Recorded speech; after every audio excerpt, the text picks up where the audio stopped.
La materia prima yo la consigo con un proveedor ya de hace muchos años en Santiago. Es una materia prima pura, 99% de plata pura, y de ahí yo voy haciendo las diferentes aleaciones para las diferentes piezas.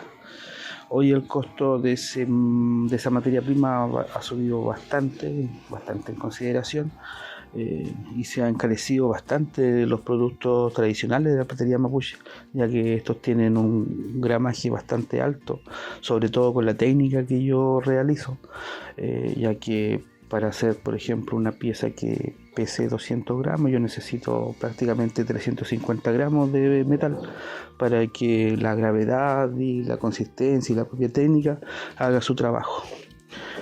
Para una familia, este trabajo, mandar a hacer un trabajo, es bastante sacrificado. Hay que hacer un enorme sacrificio de juntar dinero, pero nuestra cultura merece este tipo de pieza y las familias lo tienen en consideración a la hora de enviar o mandar a hacer una pieza rito ceremonial. Exposición temporal, oficios en persistencia, obra del sello Artesanía Indígena. Organiza Subdirección Nacional de Pueblos Originarios y Fundación Artesanías de Chile. Kay